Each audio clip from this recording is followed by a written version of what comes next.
Welcome, real estate enthusiasts. We're here to demystify the different types of leases in the real estate world. This enlightening journey is brought to you by the Center for Real Estate Education, a beacon of knowledge and guidance. A special thanks to our sponsor, recareercenter.com, for their unwavering support in making this educational content possible. So, without further ado, fasten your seatbelts and prepare to delve into the world of real estate leases. First on our list is the gross lease, also known as a full-service lease. This lease type is popular for its simplicity and all-inclusive nature. In a gross lease, the tenant pays a single lump sum as rent to the landlord. What's great about this is the tenant doesn't have to worry about additional costs. This rent covers everything: property taxes, insurance, maintenance, repairs, utilities, and the like. The landlord shoulders these expenses, making the financial obligation of the tenant straightforward and predictable. It's like going to a buffet. You pay one price, and you get to enjoy all the amenities without worrying about individual costs. This lease type is popular among small businesses and startups because it allows them to focus on growing their business rather than dealing with property-related issues. The gross lease offers tenants peace of mind and financial predictability. So remember, with gross leases, simplicity is the key. Moving forward, we have the net lease. Now, net leases come in three flavors: single, double, and triple. In a single net lease, the tenant pays rent and property taxes. The landlord covers maintenance, insurance, and other expenses. The double net lease ups the ante. Here, the tenant pays rent, property taxes, and insurance, leaving just maintenance to the landlord. Then there's the triple net lease, the big player of the net lease world. In this case, the tenant is responsible for rent, property taxes, insurance, and maintenance. It's like the tenant is shouldering almost all the property-related expenses. But remember, these terms are negotiable. The landlord and tenant can decide who pays what, tailoring the lease to their unique situation. Net leases represent a balance, a sharing of responsibilities. They can be a great option for both parties, offering flexibility and potential cost savings. Net leases, they're all about sharing the load.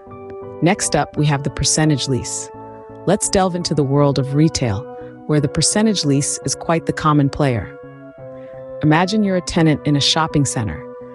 You're not just paying a fixed base rent every month. Instead, your lease agreement stipulates that you also pay a percentage of your monthly revenue to your landlord. This additional payment kicks in once your sales reach a certain threshold, often referred to as the break point. Now, why would a tenant agree to this? Well, it's because this type of lease can actually be beneficial to both parties. For the landlord, it's an opportunity to share in the success of the tenant's business. For the tenant, it provides a safety net during slower sales periods, as the base rent is typically lower. So there you have it, ladies and gentlemen, percentage leases, where success is shared.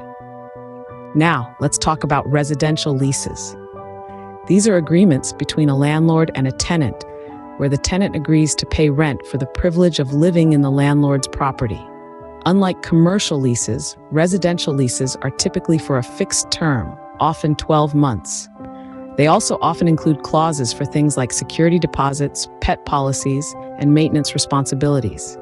For instance, the tenant might be responsible for minor repairs and regular upkeep, while the landlord takes care of major maintenance issues. In most places, residential leases are regulated by local landlord-tenant laws, which provide protections for both parties. For example, laws might limit how much a landlord can raise the rent each year or dictate the procedures for evicting a tenant. A key point to remember: residential leases are about more than just money. They're also about creating a safe, comfortable living environment. Residential leases, the foundation of home renting. Switching gears, let's explore commercial leases. Unlike residential leases, commercial leases are typically longer, often for a term of 5 to 10 years. This extended duration is primarily because setting up a business in a new location involves significant investment, and businesses need time to recoup their investments. Commercial leases are also known for their complexity.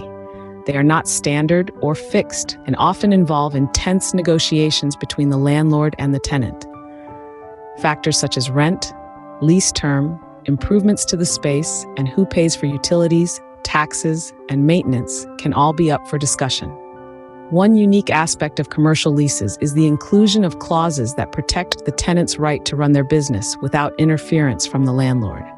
These might include exclusivity clauses or clauses that prevent the landlord from renting out nearby spaces to direct competitors. In essence, commercial leases are where business and real estate meet. Another interesting type is the ground lease. In the world of real estate, leases come in many shapes and sizes, each serving a unique purpose. A ground lease is a prime example of this diversity. So what exactly is a ground lease? It's an agreement where a tenant is given the right to develop a piece of land during a specified lease period. This could be anything from building a commercial property, setting up a residential complex, or even establishing a park. It's a lease that's all about the land, not the structures on it. The tenant pays for the lease, the construction, and often the maintenance of the building, but the land remains in the ownership of the landlord. When the lease ends, everything, including the structures, usually revert back to the landowner. It's a fascinating approach to property development, isn't it? This setup offers tenants a more affordable way to develop a property, while landlords can sit back and collect their rent. Ground leases, a solid base for development. Now we come to the proprietary lease. A proprietary lease is a unique type of lease that you'll typically find in cooperative housing projects. Here's the twist. The tenants in this case aren't just tenants. They're actually shareholders of the corporation that owns the building. Imagine living in a building where you also have a say in how things are run. You pay your rent, yes, but you also have a share in the building's ownership. That's the beauty of a proprietary lease. It's not just about the right to live in the property. It's about having a stake in the property itself. Just like other leases, a proprietary lease outlines the rights and responsibilities of the shareholder tenant, but it also includes provisions that pertain to the operation of the cooperative corporation. This type of lease can be a game changer for individuals who want more than just a typical landlord-tenant relationship. Proprietary leases, where tenants become part of the ownership. Last but not least, we have the leasing of rights. This type of lease is a bit different than what we've discussed so far. Instead of leasing a physical property, tenants lease the rights to use a specific asset. Often, these assets are intangible, like a trademark or patent. Imagine you're a small business owner who has created a unique product. You may want to lease the rights to manufacture and distribute this product to a larger company with more resources. In this case, you're the lessor, and the larger company is your lessee. Or perhaps you're a writer who's penned a successful novel.